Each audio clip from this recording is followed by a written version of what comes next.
Hello everyone, I welcome you all on ICSC monk.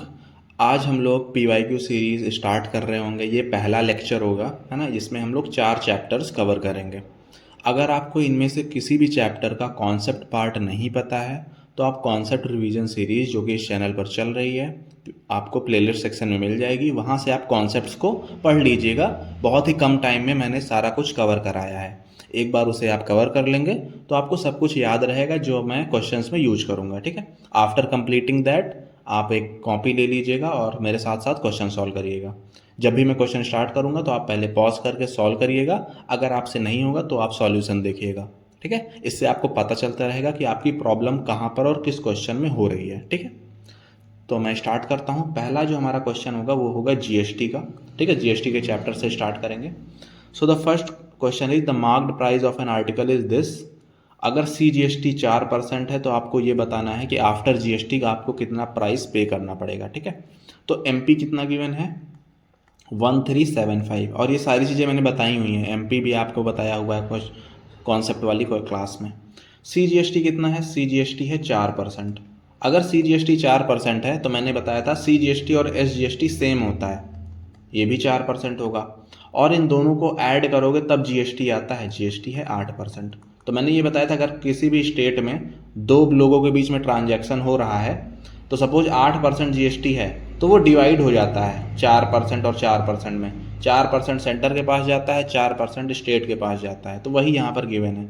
तो अगर सी G S T 4% है तो एस जी एस टी भी 4% होगा, टोटल 8% आएगा, है ना। तो आफ्टर टैक्स आपको कितना पे करना पड़ेगा, तो आफ्टर जीएसटी आपको कितना पे करना पड़ेगा 1375 तो देना ही पड़ेगा, प्लस में 8% आपको 1375 का भी देना पड़ेगा। ठीक है, तो 1375 और इसका 8% हम कैसे निकालेंगे, तो किसी भी नंबर का अगर आपको कोई भी परसेंटेज निकालना है तो क्या कैसे करना पड़ेगा, तो 1375 है, इसको आप क्या करेंगे पहले 100 से डिवाइड करेंगे। जब आप 100 से डिवाइड करेंगे तो 1% आएगा। ठीक है, आपको अभी क्या निकालना है 8%, तो 8 से मल्टीप्लाई कर दो। ठीक है, तो ये जो आप सॉल्व करोगे यही आपका आंसर होगा। तो 4 2 ज़ा 8 एंड 4 इंटू 25 100 होता है।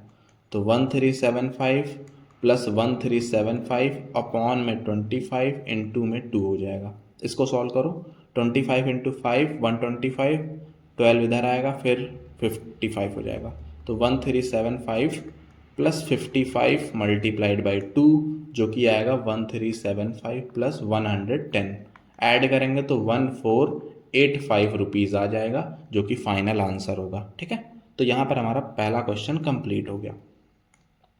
नेक्स्ट देखो, for an intra state sale C G S T जो है वो पे किया गया है 120 रुपीज़, है ना। और मार्क्ड प्राइस कितना गिवन है, मार्क्ड प्राइस गिवन है 2000 रुपीज़। तो पूछा गया है कि रेट ऑफ जीएसटी क्या है। लास्ट क्वेश्चन में रेट गिवन था, आपसे फाइनल अमाउंट पूछा गया था। इस बार इन्होंने क्या किया है कि सी जीएसटी बता दिया है कितना है और आपसे जीएसटी का रेट पूछा है। तो अगर सी जीएसटी 120 है तो एस जीएसटी कितना होगा 120, क्योंकि दोनों सेम होते हैं। तो टोटल जीएसटी कितना हो जाएगा, टोटल जीएसटी हो जाएगा 240 रुपीज़, है ना। तो 240 रुपीज़ ये है, और आपसे पूछा गया है कि क्या रेट है ना, कि जीएसटी का रेट कितना है। तो मतलब कि अगर आपने 2000 रुपये का सामान खरीदा है तो 240 रुपये आप जीएसटी पे कर रहे हैं, तो कितना रेट है जीएसटी का। तो काफ़ी सिंपल है, पहले तो लेट कर लेते हैं, let the rate be R%। ठीक है, R% आप यहाँ पर रेट लेट कर लो।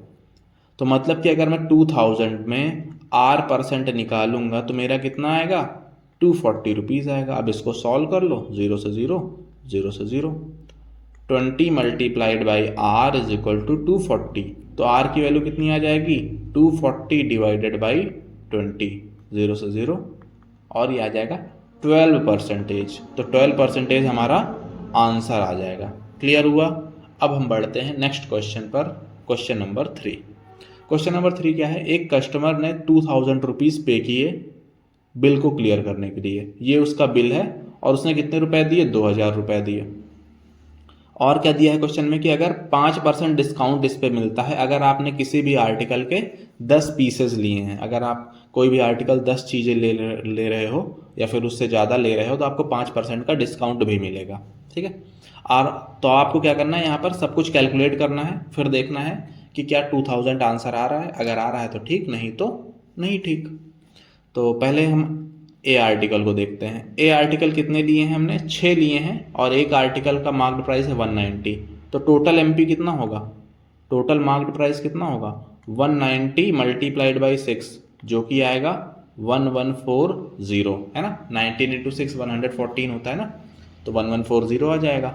अब इस पे 12% का जीएसटी लगा है, तो कैसे करेंगे, तो जीएसटी कितना बनेगा, 12% है ना, तो 1140 मल्टीप्लाइड बाई 12 अपॉन में 100, तो 0 से 0 चला गया, 2 6 ज़ा 12, 2 5 ज़ा 10, 114 इंटू 6 कितना होगा, 684, डिवाइड में 5 है, कितना आएगा, 13 से डिवाइड होगा, 3 आ जाएगा, तो 6 एंड 8, तो 136.8 आ जाएगा जीएसटी।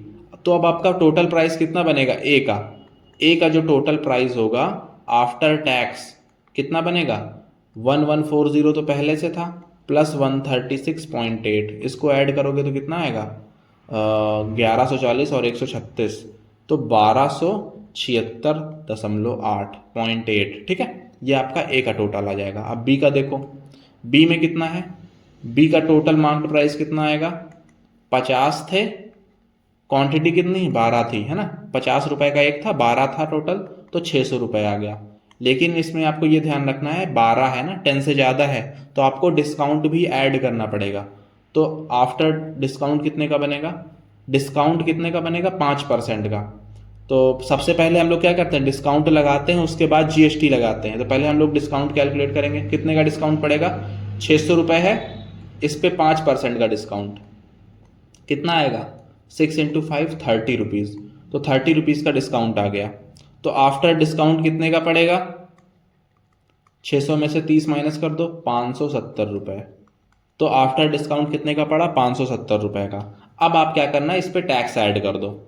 तो टैक्स कितना पड़ेगा, 570 रुपये में 18%, तो 18% हो गया, 0 से 0 कैंसिल हो गया, 2 9 जा 18 एंड 2 5 जा 10, तो 57 मल्टीप्लाइड बाई 9 अपॉन में 5, ये आपका टोटल टैक्स पड़ेगा। 9 7 जा 63, 9 5 जा 45 प्लस 6 513 अपॉन में 5 कितना पड़ेगा, 10 में 50, 2 जा 10, 102.6 रुपीज़। तो आपका टोटल कितना पड़ेगा, 570 रुपये था प्लस 102.6, जो कि हो गया 672.6 रुपीज़। ये आपका टोटल अमाउंट आ गया बी का आफ्टर डिस्काउंट एंड टैक्स। अब आपको टोटल बिल देखो, मैं इधर लिख रहा हूँ, टोटल बिल कितने का बनेगा, ए का था 1276.8, है ना, ये देखो 1276.8, और इसका था 672.6, ऐड करो 864 उधर आ जाएगा, पॉइंट यहाँ पे लगेगा, 9 7 7 14, 9 एंड 1, तो 1949.4। अगर आप इसे नियरेस्ट 10 पे राउंड ऑफ करोगे तो 1950 आ जाएगा, लेकिन उन्होंने पे कितना किया था, 2000 किया था, मतलब कि इक्वल नहीं है ना, तो ये करेक्ट नहीं है ना, तो ये करेक्ट नहीं होगा। यहाँ पर ये आपको क्लियर हो चुका होगा। चलो अब बढ़ते हैं फोर्थ क्वेश्चन पे, ठीक है। प्रिंटेड प्राइस एक आर्टिकल का दिवन है ये 3080, अगर जीएसटी 10% है तो कितना जीएसटी चार्ज किया। तो देखो काफ़ी सिंपल है, एमपी ही होता है प्रिंटेड प्राइस, 3080 हो गया। अगर इस पर 10% जीएसटी है तो कितना जीएसटी है, तो इसका तो बस 10% निकाल दो, कितना आएगा, 10/100, है ना, 0 से 0 0 से 0 कितना आ गया, 308, यही आपका आंसर आ जाएगा, सिंपल। नेक्स्ट देखते हैं, mister Arora bought the following articles from the departmental store, बताओ कि कितना जीएसटी पे किया और टोटल बिल कितने का बनेगा। तो मैं यहाँ पर ए पार्ट करूँगा, मैं आपको ये बता दूंगा कितना जीएसटी पे किया, ये आपको खुद से करना है, ठीक है।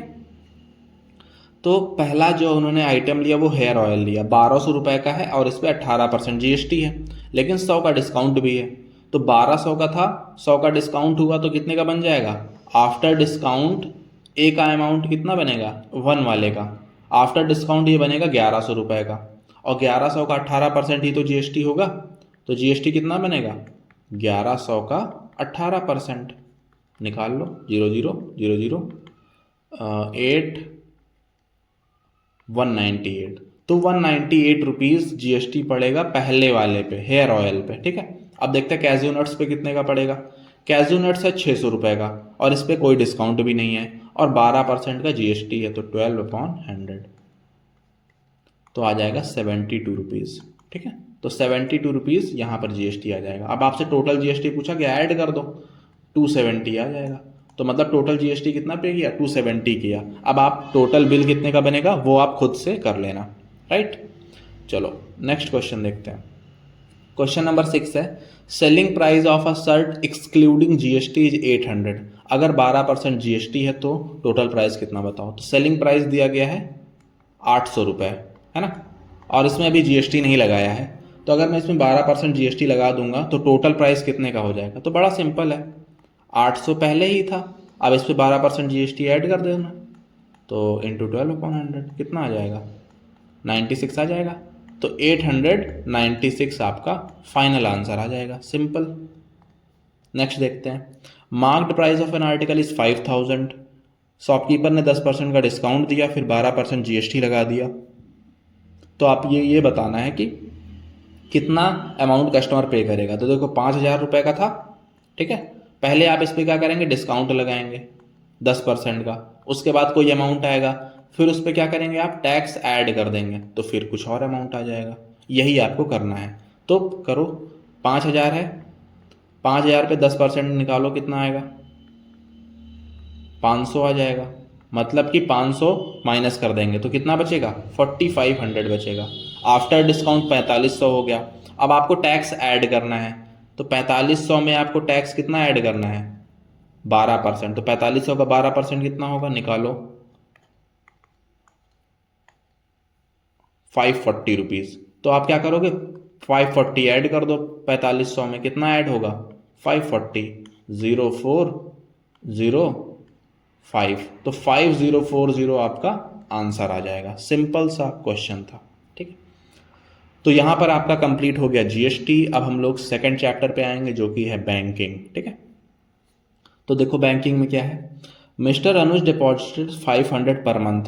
जो हर महीने डिपॉजिट होता है वो पी होता है, प्रिंसिपल होता है, तो 500 रुपये प्रिंसिपल हो गया 18 महीने के लिए, तो एन की वैल्यू कितनी आ जाएगी 18 आ जाएगी।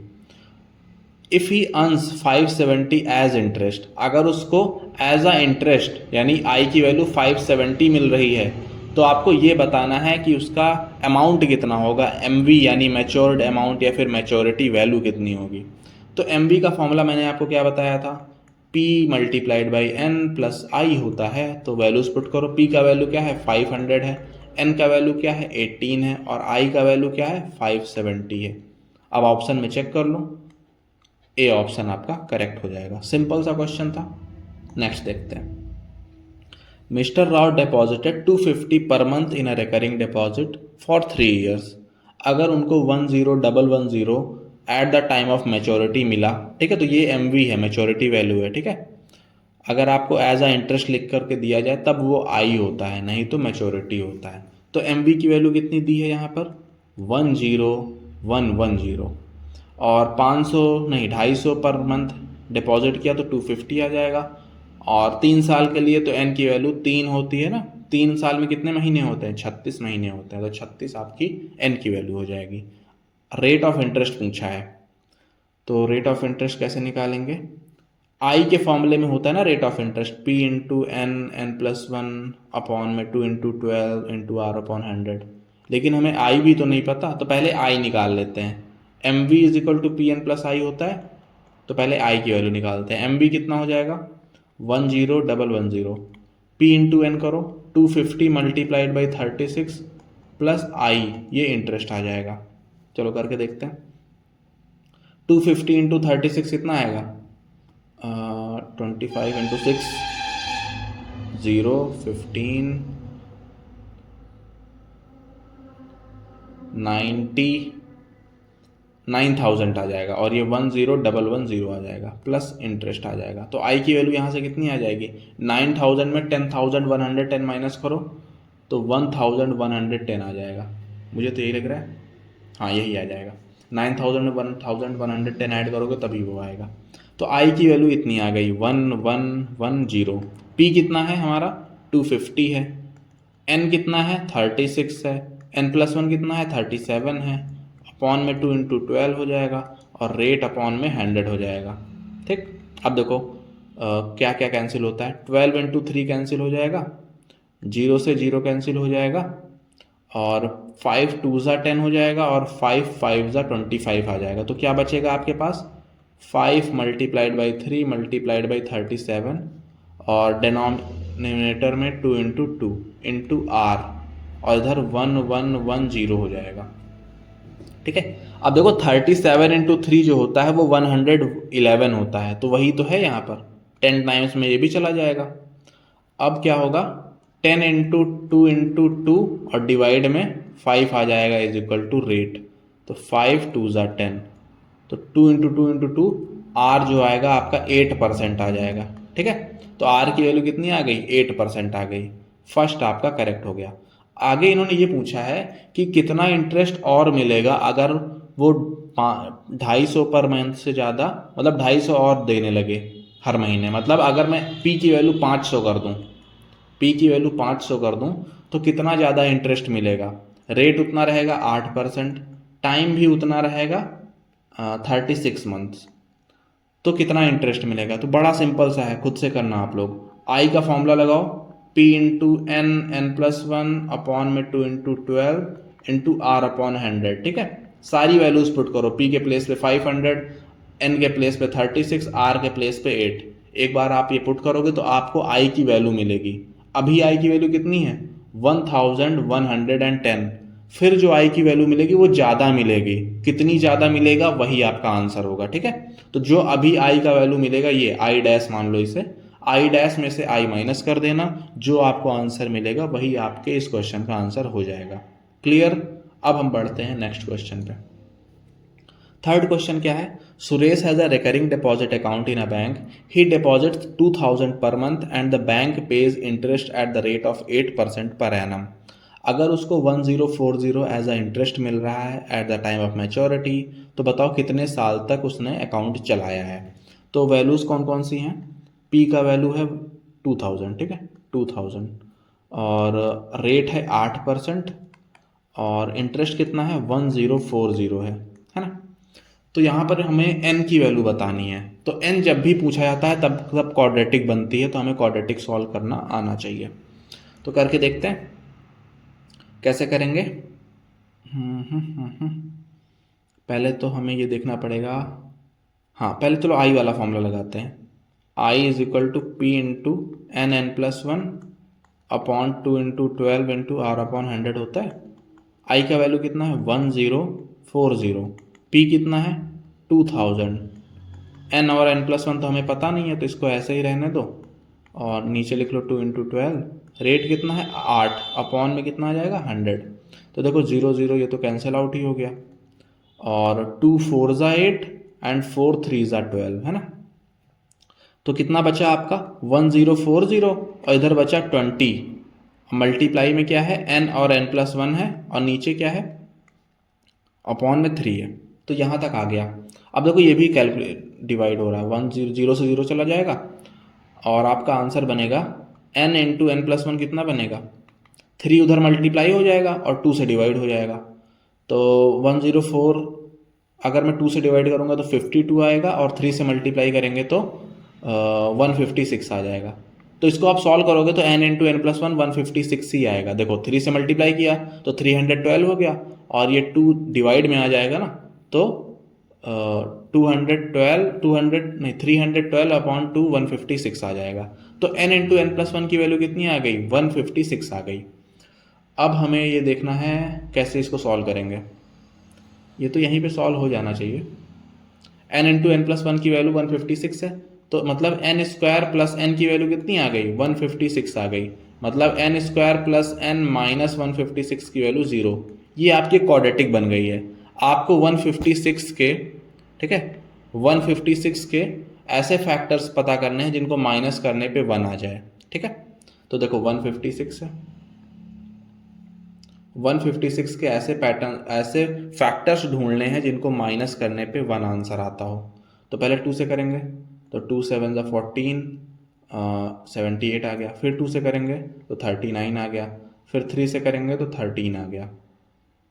तो अब यहाँ पर देखो 13 और 2 2 4 इंटू 3 12, 13 इंटू 12 करोगे तो 156 आएगा, और 13 को 12 से माइनस करोगे तो 1 आएगा। तो यही इसका फैक्टर हो जाएगा, मतलब n square plus 13n minus 12n minus 156 is equal to 0। अब यहाँ पर इसको आपको करना पड़ेगा, इधर मैं कर देता हूँ, ठीक है। क्या बचा है, n square plus 13n minus 12n minus 156। आपको ये आना चाहिए, ठीक है। ये नहीं आता आपको तो बताना, मैं इसका एक वीडियो बना दूंगा।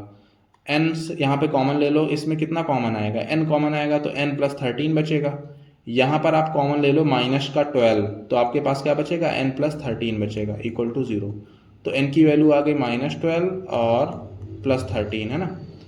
तो n की वैल्यू कितनी आ जाएगी, 12 एंड माइनस 13, और टाइम कभी नेगेटिव नहीं होता, तो n की वैल्यू 12 आ जाएगी, मतलब 1 साल के लिए अकाउंट चल रहा था। n की वैल्यू 12 आ गई, मतलब 1 ईयर, है ना, 12 मंथ्स। चलो इसके बाद हम लोग क्या करते हैं, ये क्वेश्चन हो गया, नेक्स्ट क्वेश्चन पे चलते हैं। अगला क्वेश्चन है कि Naveen deposits 800 every month in RD account 6 महीने के लिए। अगर उसको 4884 मिला at the time of maturity, तो आप बताओ कि उसने कितना इंटरेस्ट अर्न किया। तो देखो क्या क्या हमें पता है, P का वैल्यू 800 है और N का वैल्यू 6 है, और 4884 क्या है, ये इंटरेस्ट है, नहीं ये शायद मैच्योरिटी वैल्यू, हाँ मैच्योरिटी वैल्यू है, ठीक है। तो हम क्या करेंगे, पहले हम आई निकालेंगे, फिर आई वाले फॉर्मूला में पुट कर देंगे। तो MV is equal to PN plus I होता है ना, पता है सभी को। 4884 ये मैच्योरिटी वैल्यू हो गई, और 800 मल्टीप्लाइड बाई n कितना है, 6 है, प्लस आई। यहाँ से आई का वैल्यू कितना आएगा बताओ, 4884 है और ये 4800 है, प्लस आई का वैल्यू कितना आ जाएगा, 4880 माइनस 4884 कितना आएगा, ये तो 84 आएगा, है ना, है ना। तो आई का वैल्यू 84 आ गया, आई का वैल्यू 84 आ गया। अब आपको बताना है कि इंटरेस्ट कितना अर्न किया, नहीं ये नहीं पूछा गया, then the interest he earns. अब पता नहीं रेट ऑफ इंटरेस्ट पूछा गया है, तो आई का वैल्यू तो 84 आएगा। अगर आपसे रेट पूछे, मान लो आई, हाँ ये करेक्ट है, आई का वैल्यू 84 ही आएगा, ठीक है, करेक्ट है। अगले पे चलते हैं। Salman deposits 100 every month for 2 years. अगर उसको ऑन मैच्योरिटी 26,000 मिल रहा है, तो आपको क्या बताना है, आपको बताना है कि टोटल इंटरेस्ट और रेट ऑफ इंटरेस्ट, ये दो चीज़ें बतानी है। तो P का वैल्यू कितना है, 1000 है, N का वैल्यू कितना है, 24 है, और उसको मिलता है 26,000 ऑन मैच्योरिटी। तो टोटल इंटरेस्ट बताना है और रेट ऑफ इंटरेस्ट बताना है, ओके। तो क्या करेंगे, चलो इसको भी कर लेते हैं, ये बिल्कुल पहले जैसा क्वेश्चन है। तो पहले तो हम MV कितना है, MV है 26,000, तो MV कितना है, PN प्लस आई। MV के प्लेस पे लिखेंगे 26,000, P कितना है 1000 है, इंटू 24 है, प्लस इंटरेस्ट कर देंगे। तो यहाँ से कितना आएगा आई का वैल्यू, 26,000 में 24,000 माइनस कर दो तो 2000 हमारा इंटरेस्ट आ जाएगा। तो पहला पार्ट हो गया। रेट ऑफ इंटरेस्ट पूछा गया है, जो मैं बता रहा था अभी। तो रेट ऑफ इंटरेस्ट के लिए क्या करना है, आप फिर से आई वाला फॉर्मूला लिखो, P into n plus 1 upon में 2 इंटू 12 इंटू R अपॉन 100, ठीक है। आई का वैल्यू कितना है यहाँ पर, आई कितना है, आई का वैल्यू ये आया ना 2000, P कितना है 1000, नंबर ऑफ ईयर्स कितना है 24 इंटू 25 अपॉन में 24, है ना, 2 इंटू 12। रेट कितना है यही आपको पता करना है। तो देखो आप सब कुछ सॉल्व कर लो, 24 से 24 खत्म, है ना, 00 से 00 खत्म, ठीक। तो R का वैल्यू कितना आएगा, इधर कितना है 2000 है, और डिवाइड में कितना आएगा 10 और 25 का मल्टीप्लाई करो तो 250 आ जाएगा डिवाइड में, 0 से 0 गया, और 25 चौके 100 होता है और 8 200 होता है, तो 8 का वैल्यू, आर का वैल्यू 8% आ जाएगा। यही आपका आंसर है रेट ऑफ इंटरेस्ट का। नेक्स्ट क्वेश्चन क्या है, अब यहाँ पर ये क्वेश्चन देखो, 2 साल के लिए है, एन का वैल्यू कितना है 2 है, 1000 हर मंथ जमा कर रहा है, पी का वैल्यू कितना है 1000 है, और मैच्योरिटी वैल्यू कितनी है उसकी 25,500। अब ये बिल्कुल हो जाएगा ना, M V is equal to P N plus I निकालो, आई का वैल्यू आ जाएगा, सिंपल, राइट। एन का वैल्यू आप 24 रखना है ना, 2 साल है ना तो 24 महीने। तो ऐसे आप करेंगे तो आपको M B equal to P N plus I वाला फॉर्मूला लगाओ, सिंपल सा, आसानी से आंसर आ जाएगा। इसको खुद से करना है, ऐसा मैं करा चुका हूँ, इस वजह से इसको मैं छोड़ रहा हूँ। So let's start share and dividends. पहला क्वेश्चन हमारा क्या है, a man invested in a company paying 12% dividend on its share, if the percentage return on his investment is 10%। तो आपको बताना है जो शेयर्स हैं वो एट पार हैं, अबव पार हैं या फिर बिलो पार हैं। तो मैंने ये बताया था ना कि जब मार्केट वैल्यू ज़्यादा हो जाती है नॉमिनल वैल्यू या फेस वैल्यू से तो अबव पार बोलते हैं, जब मार्केट वैल्यू कम हो जाती है तो बिलो पार बोलते हैं, और जब मार्केट वैल्यू और नॉमिनल वैल्यू इक्वल होती हैं तो एट पार बोलते हैं, है ना। ये मैंने बताया था कॉन्सेप्ट वाली क्लास में। तो अभी हम क्या देखते हैं कि एक क्वेश्चन है कि a man invested in company paying 12% dividend. तो कंपनी कितना पे कर रही है, डिविडेंड कितना है। अब देखो डिविडेंड परसेंटेज होता है परसेंटेज के फॉर्म में, लेकिन अगर ऐसा कुछ डिविडेंड की वैल्यू दे दी जाए कि 100 रुपीज़ 1200 रुपीज़, तो उसे बोलते हैं इनकम। डिविडेंड भी बोलते हैं पर इनकम ज़्यादा सही रहेगा, उसे आप बोलो। नेक्स्ट है हमारा, if the percentage return on his investment is 10%। तो परसेंटेज रिटर्न कितना दिया है, इसे आप रेट ऑफ रिटर्न भी बोल सकते हो, ये है 10%। तो आपसे पूछा गया है कि शेयर्स कैसे हैं, एट पार हैं, अबव पार हैं या फिर बिलो पार हैं। तो यहाँ पर हम क्या करेंगे, हम फेस वैल्यू को लेट कर लेंगे। फेस वैल्यू को मैंने यहाँ पर 100 ले लिया है। अब जैसी मार्केट वैल्यू आएगी वैसा ही होगा, अगर मार्केट वैल्यू ज़्यादा आती है तो अबव पार हो जाएगा, कम आती है तो बिलो पार हो जाएगा।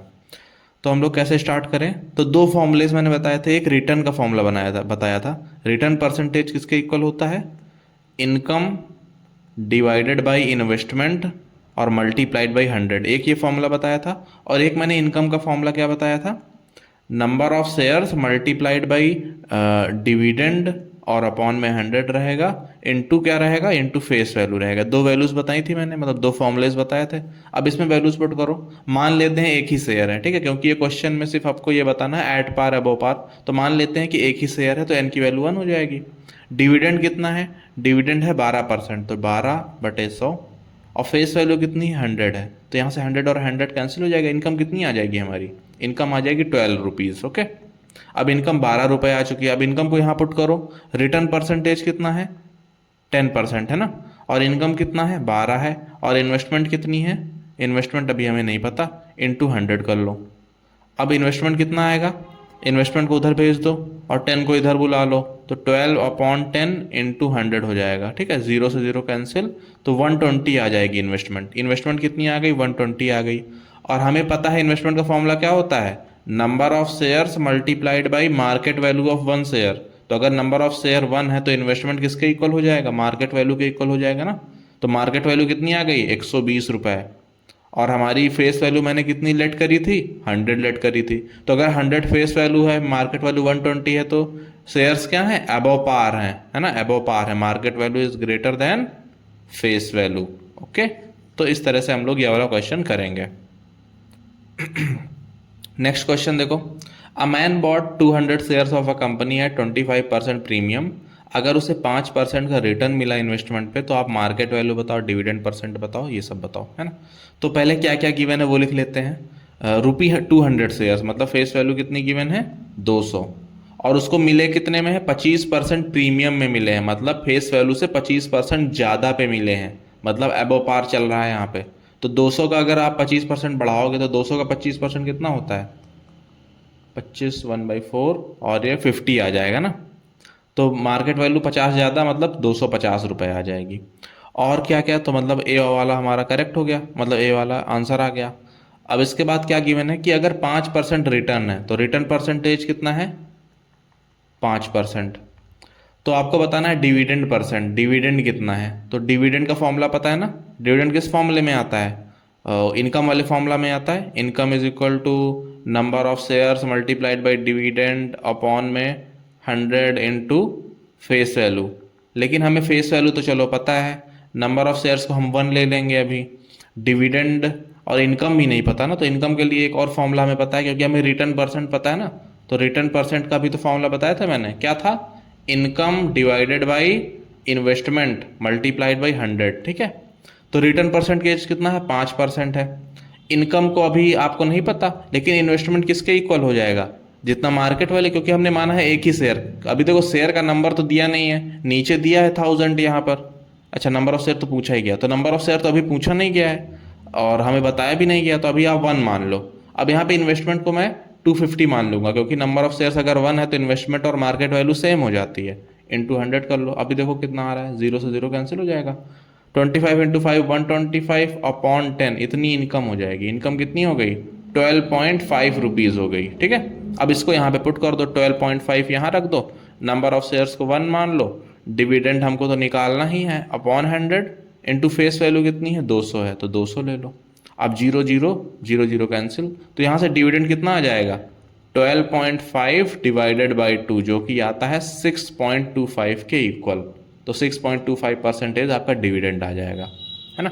अब आखिरी क्वेश्चन क्या है, नंबर ऑफ शेयर्स परचेज अगर एनुअल डिविडेंड 1000 है। इन्होंने बोला है कि अगर एनुअल डिविडेंड 1000 है तो कितने शेयर्स खरीदे होंगे। अभी तो हमने 1 मान के कर लिया, लेकिन अगर मान लो एनुअल डिविडेंड 1000 है तो कितने शेयर खरीदा होगा। तो बिल्कुल सिंपल सा फॉर्मूला है, आप ये देखो क्या चाहिए और उसका फॉर्मूला ढूंढ लो।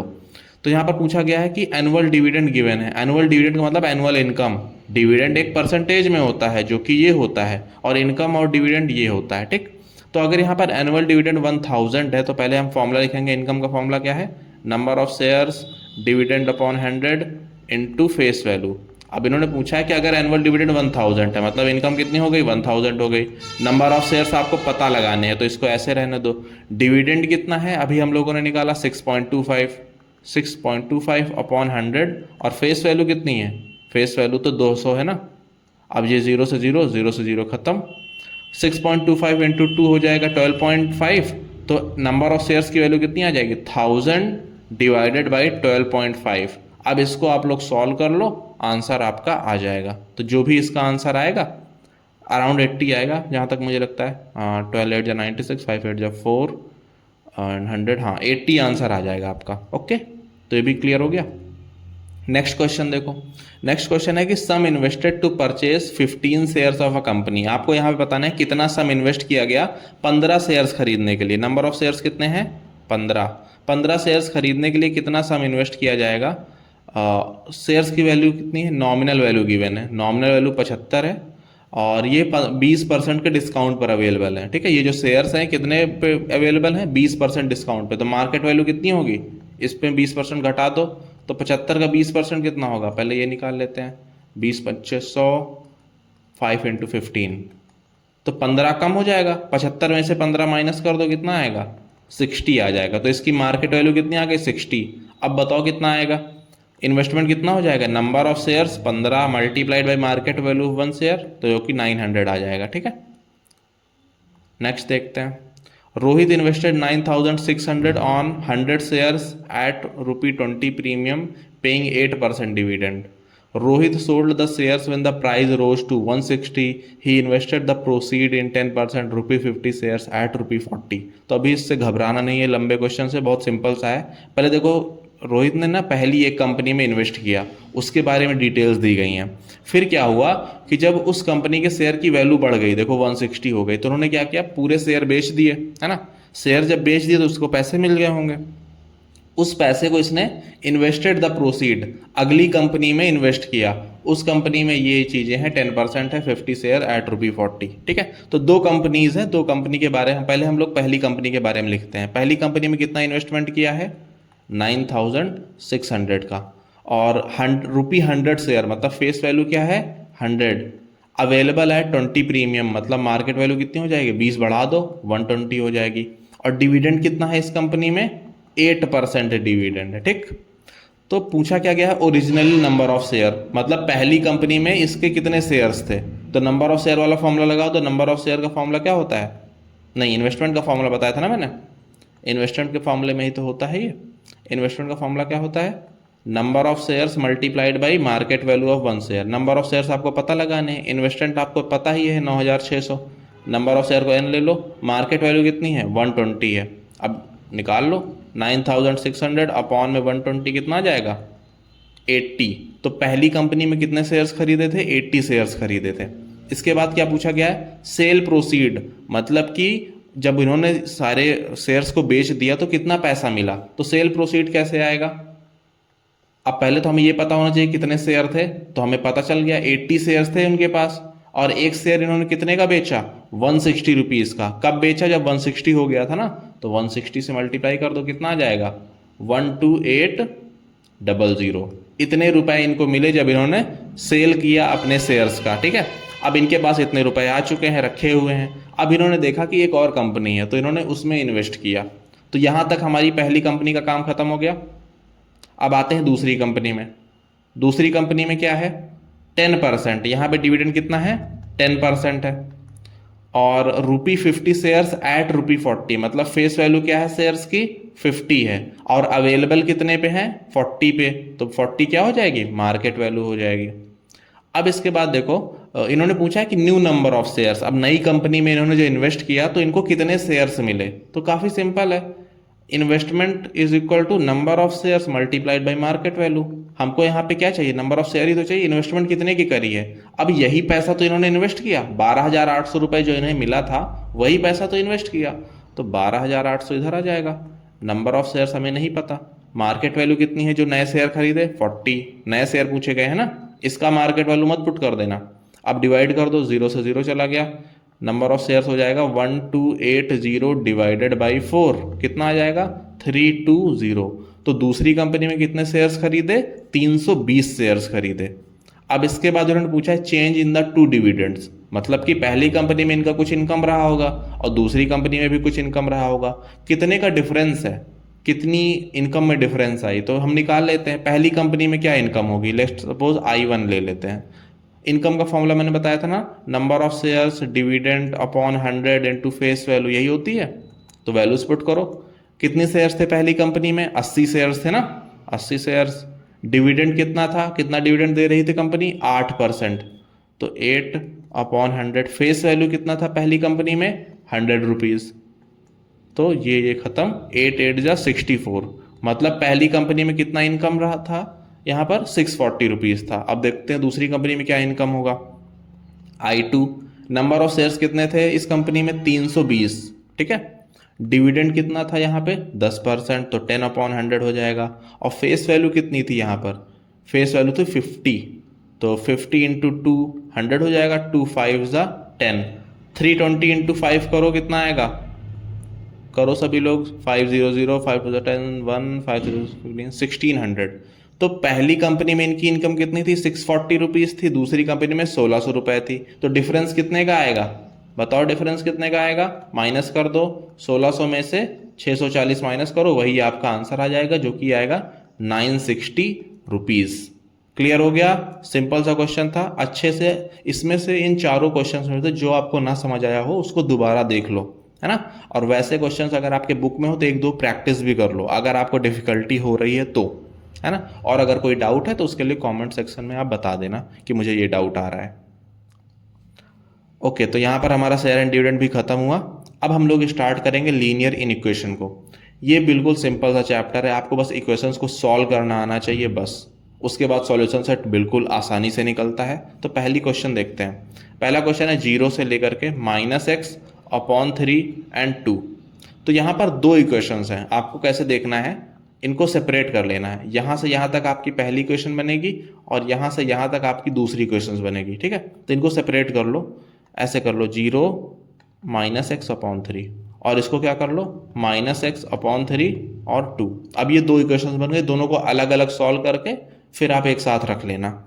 यहाँ पर देखो क्या है, डिवाइड में 3 है ना, तो आप 3 से मल्टीप्लाई कर लो, तो 3 से अगर मल्टीप्लाई करेंगे इधर तो 0 ही रहेगा, इधर बचेगा -x। यहाँ पर भी आप 3 से मल्टीप्लाई कर लो तो -x और इधर 3 से करेंगे आप तो 6 आ जाएगा ना। अब देखो x के साथ माइनस लगा हुआ है, तो कोशिश किया करो कि x वाला साइड पॉजिटिव रहे। तो हमें क्या करना पड़ेगा, माइनस से मल्टीप्लाई करने पड़ेगा दोनों साइड। और मैंने बताया था अगर आप माइनस से मल्टीप्लाई कर रहे हैं तो ये साइन चेंज हो जाता है, अपोजिट हो जाता है। तो आप माइनस से मल्टीप्लाई करो, 0 हो जाएगा, ये अपोजिट हो जाएगा, और x इधर भी आप करो x 6। ठीक है, तो यहां से आपको क्या समझ आया, इससे क्या समझ आ रहा है, x की वैल्यू 0 से कम है। ठीक है, ठीक है, एक सेकेंड, हाँ यहाँ पे माइनस से मल्टीप्लाई करेंगे ना तो -6 हो जाएगा, ये गलती हो गई, x से, एक सेकेंड इसको मैं इरेज ही कर देता हूँ। हाँ, तो अगर आप यहाँ माइनस से मल्टीप्लाई करो, ये तो x हो जाएगा, ये चेंज हो जाएगा, और ये -6 हो जाएगा। यहाँ से क्या समझ आ रहा है, यहाँ से ये समझ आ रहा है x की वैल्यू 0 से कम है ना, यही तो लिखा है। इसको हम ऐसे भी तो लिख सकते हैं, x की वैल्यू 0 से कम है, और यहाँ पर हमें क्या दिख रहा है, x की वैल्यू -6 से बड़ी है। मतलब अगर मैं s को, दोनों को कंबाइन करूं तो क्या लिख सकता हूं, x को अगर मैं बीच में लिख दूं तो ऐसे लिख सकता हूं ना, ऐसे लिख सकता हूं इन दोनों को कंबाइन करके। मतलब x की वैल्यू -6 से बड़ी है पर 0 से छोटी है, तो कौन सा सॉल्यूशन सेटिस्फाई करेगा, देखो -6 से बड़ा होना चाहिए, मतलब -5 होना चाहिए, इसमें -6 है, ये तो गलत ही हो जाएगा। और 0 से कम होना चाहिए, मतलब 0 नहीं होना चाहिए, 0 से कम होना चाहिए ना। तो यही आपका आंसर आ गया, -5, -4, -3, -2 एंड -1। ओके, और इंटीजर से बिलोंग कर रहा है तभी निगेटिव आया, अगर मान लो ये नेचुरल नंबर से बिलोंग कर रहा होता तो ये आंसर भी ना होता, तो इसका भी आपको ध्यान रखना है। अगला क्वेश्चन देखो, solve the following in equation, right the solution set and represent it on real number line. तो इसको भी पहले लिख लेते हैं, 2x - 5/3 लेस देन 3x/5 + 10। ठीक है, मैंने ब्रेक कर लिया है यहीं पर, इतना आप ऐसे ब्रेक करोगे, फिर दूसरा आप ब्रेक करोगे 3x/5 + 10 और less than equal to 4x/5 + 11, ऐसे आप कर लोगे। अब यहाँ पर हम क्या करेंगे, 3 और 5 है ना नीचे, तो हम 15 से मल्टीप्लाई कर देते हैं। 3 और 5 है ना नीचे यहाँ पर, तो 15 से जब आप मल्टीप्लाई करोगे तो ये 3 और 5 चला जाएगा, क्योंकि 3 और 5 का एलसीएम क्या होता है, 15 होता है। तो 15 से पूरी क्वेश्चन मल्टीप्लाई करो तो 30x हो जाएगा, और 3 × 5 बचेगा 5, तो 25 हो जाएगा, और यहाँ पे 9x आ जाएगा, यहाँ पे 10, और 15 से मल्टीप्लाई किया ना तो यहाँ पे 150 आ जाएगा। समझ आ गया, 15 से मैंने पूरी इक्वेशन में मल्टीप्लाई किया है, 30x हो गया, 3 5 खत्म हो गया, तो 5 × 5 25, 5 × 3 खत्म हुआ, तो 3 × 3 9x हो गया, और 15 × 10 150 हो गया। अब क्या करो, x और x को एक साइड रखो और ट्राई करना कि x पॉजिटिव रहे, इसलिए हम क्या करेंगे, 9x को इधर भेजेंगे, ना कि 30x को उधर।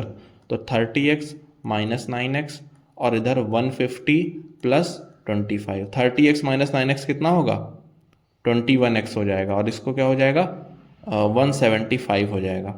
इधर देखो, इसको यहाँ पर अभी रोक देते हैं, इधर चेक करो, इधर हम 5 से मल्टीप्लाई कर देंगे क्योंकि 5 ही है ना डिवाइड में, तो 3x + 50 और 4x + 55।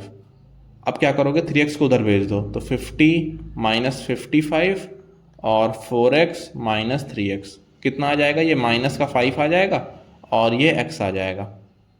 अब यहाँ पर देखो कुछ डिवाइड हो रहा है, डिवाइड तो नहीं होगा, तो x की वैल्यू 175/21 हो जाएगी, और यहाँ पर x की वैल्यू कितनी हो जाएगी, x को इधर कर लो, x के साइड मुंह खुला है ना, तो मतलब x की वैल्यू -5 से बड़ी है। अब इसको डिवाइड करो, कितना आएगा, डिवाइड करने पे कितना आएगा, x इज़ लेस देन 21 × 5 करेंगे तो ज़्यादा हो जाएगा, नहीं ज़्यादा कहाँ होगा, 21 × 5 × 105 होता है, 21 × अगर हम 7 करेंगे 147 आ जाएगा ना, अगर मैं 8 कर दूं तो 168 आ जाएगा, तो 8 पॉइंट समथिंग आएगा, 8.3 समथिंग आएगा। तो x की वैल्यू 8.3 से कम है और -5 से ज़्यादा है, तो इसका हमको क्या करना है, सॉल्यूशन सेट लिखना है। तो इसको आप ऐसे लिखोगे, देखो सॉल्यूशन सेट अगर रियल नंबर से बिलोंग कर रहा है, तो अगर रियल नंबर से बिलोंग कर रहा है, क्योंकि रियल का मतलब क्या होता है कि 5 और 6 के बीच में जितने नंबर हैं 5.2 5.3 वो भी इसी में आ जाते हैं, इसलिए इसको हम अलग अलग नहीं लिखते। इसका सॉल्यूशन सेट कुछ इस तरह लिखते हैं, ऐसे लिखो। पहले आप ये बताओ कि पहले इनको कंबाइन कर लेते हैं, दो इक्वेशन है ना, x लेस देन और x ग्रेटर देन, तो x को बीच में लिखो, ऐसे लिखो 8.3 और ऐसे कर दो -5, तो ये एक इक्वेशन बन गई ना कंबाइन करके, इसी को आप सॉल्यूशन सेट में लिखोगे। यहाँ पर आप लिखो x such that x belongs to कहाँ पर, रियल नंबर, और यहाँ पर आप इक्वेशन लिख दो -5 से लेकर के 8.3 तक।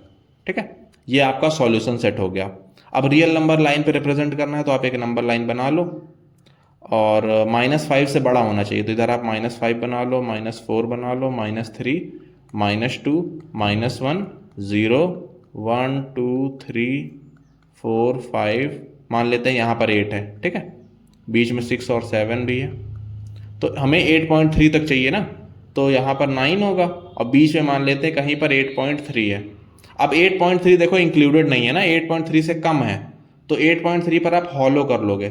देखो ऐसे मैंने बनाया है, यहाँ पे 8 है, यहाँ पे 9 है, तो बीच में आप क्या करोगे, मार्क कर दोगे कि 8.3 भी कहीं पर है, और उसके बाद उस पर आप हॉलो कर दोगे। और -5 देखो इंक्लूडेड है ना, -5 के इक्वल भी तो है, तो -5 पे आप क्या करोगे, डार्क कर दोगे, फिर इन दोनों को मैच करके बीच में भी ऐसे ऐसे शेड कर दोगे। ओके, ऐसे आपका नंबर लाइन कंप्लीट हो जाएगा। चलो नेक्स्ट क्वेश्चन पे चलते हैं। नेक्स्ट है solve the following in equation, same वही चीज करनी है, सॉल्यूशन सेट लिखना है और नंबर लाइन पे रिप्रेजेंट करना है। तो इसको देखो, -3 + x less than equal to 7x upon 2 + 2, ये आपकी इतनी वाली पहली वाली क्वेश्चन हो गई। अब इसको दो पार्ट में करना है ना, तो 7x अपॉन 2 + 2 और लेस देन 8 + 2x हो जाएगा। अभी क्या करना है, 2 से मल्टीप्लाई कर लेते हैं, क्योंकि देखो 2 नीचे है ना, तो 2 से मल्टीप्लाई कर लो, तो -6 + 2x और 7x + 4 हो जाएगा। अभी क्या करना है, 2x को उधर बुला लो, -6 और 4 को इधर भेजो, तो -4 हो गया, और इधर कितना आ जाएगा, 7x - 2x हो जाएगा। -6 - 4 -10 होता है, और 7x - 2x 5x होता है। 5 से डिवाइड कर दो तो -2 और x, तो x की वैल्यू कितनी है, -2 से बड़ी है। इसको ऐसे भी तो लिख सकते हैं, x की वैल्यू कितनी है, -2 से बड़ी है। इधर देखो, इधर भी हम 2 से मल्टीप्लाई करेंगे पहले, तो 7x + 4 और 16 + 4x, 2 से मल्टीप्लाई कर दिया, 4x को इधर बुला लो, तो 3x हो जाएगा, 7x - 4x और 16 - 4 हो जाएगा। यहाँ से 3x की वैल्यू 12 लेस देन 12 हो जाएगी। अब 3 से डिवाइड कर दो दोनों साइड पे, तो कितना बचेगा, 4 बचेगा ना, x इज लेस देन 4। अभी देखो, अभी ये एक इक्वेशन हो गई, ये दूसरी इक्वेशन, इन दोनों को कंबाइन करो, x को बीच में लिखो, एक साइन ऐसे बनाओ, एक साइन ऐसे बनाओ, x लेस देन 4 है तो इधर लिख दो, और -2 से ज़्यादा है तो इधर लिख दो। ठीक है, अब ये इंटीजर्स से बिलोंग कर रही है, मतलब रियल नंबर वाला सिस्टम तो है नहीं, तो आप इसको ऐसे भी लिख सकते हो सॉल्यूशन सेट को, -2 से बड़ा है तो -2 भी होगा, -1 भी होगा, 0 भी होगा, 1 भी होगा, 2 भी होगा और 3 होगा। 4 नहीं होगा क्योंकि 4 से कम है ना, और इंटीजर है, तो इसलिए आपको ऐसे ध्यान रखना है। तो ये आपका सॉल्यूशन सेट हो गया है। अब हम क्या करेंगे, इसको नंबर लाइन पर रिप्रेजेंट, अब तो काफ़ी आसान है, -2 कर लो, -1 कर लो, 0 1 2 एंड 3, इन्हीं सबको डार्क कर दो, क्योंकि यही सारे नंबर तो हैं, बीच के नंबर तो है नहीं, क्योंकि रियल नंबर नहीं है ना। कहाँ बिलोंग कर रहा है, इंटीजर्स से बिलोंग कर रहा है, तो इंटीजर्स सारे मार्क कर दो। अब आते हैं नेक्स्ट क्वेश्चन पे। यहाँ पर इसको बताना है कि इसका सॉल्यूशन सेट क्या होगा, तो 2x + 4 is less than equal to 14 है ना, ये है। तो हम क्या करेंगे, हाँ 2x हो जाएगा, 4 को उधर भेज दो, तो 14 - 4 हो जाएगा, तो 2x is less than equal to 10 आ जाएगा। अब 2 से डिवाइड कर दो तो x is less than equal to 5 आ जाएगा, है ना। x की वैल्यू कहाँ है, 5 से कम है और इक्वल है, मतलब कि 5 होना चाहिए, 5 इसमें नहीं है और इसमें नहीं है, तो ये तो गलत ही हो गए। अब देखो 0 1 2 3 4 5 होगा या फिर 1 2 3 4 5 होगा, तो होल नंबर कौन से होते हैं, 0 आता है या फिर नहीं, तो 0 भी होल नंबर में आता है, तो ये हमारा बी वाला करेक्ट हो जाएगा। 0 1 2 3 4 एंड 5, यहाँ तक आपका होल नंबर आ जाएगा। क्लियर है, अगला देखते हैं। Solve the following in equation, right the solution set on number line, solution set and represent it on real number line. तो अब नंबर लाइन वाला तो आप कर ही लोगे, x जो है रियल में बिलोंग कर रहा है, तो इसको सॉल्व कर लेते हैं। पहला मैं ऐसे बना देता हूँ, 5x - 9 greater than equal to 17 - 9x और 17 - 9x x + 2। ठीक है, अब इसको आप सॉल्व करो, इसको ओपन करो तो -5x + 45 आ जाएगा और 17 - 9x आ जाएगा। अब मैंने क्या बोला कि आपको 9x को क्या करना है, पॉजिटिव रखना है, तो इसलिए -9 को मैं उधर भेज देता हूँ, तो -5x + 9x हो जाएगा और 17 - 45 हो जाएगा।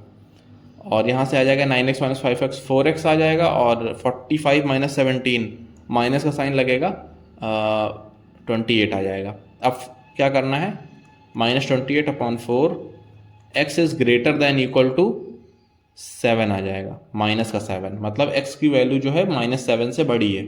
इधर आप सॉल्व करो, 9x को उधर भेज दो तो 17, 2 को इधर बुला लो -2 और x + 9x आ जाएगा। 17 - 2 15 होता है, x + 9x 10x होता है, 15/10 और इधर x आ जाएगा 1.5 और इधर x आ जाएगा।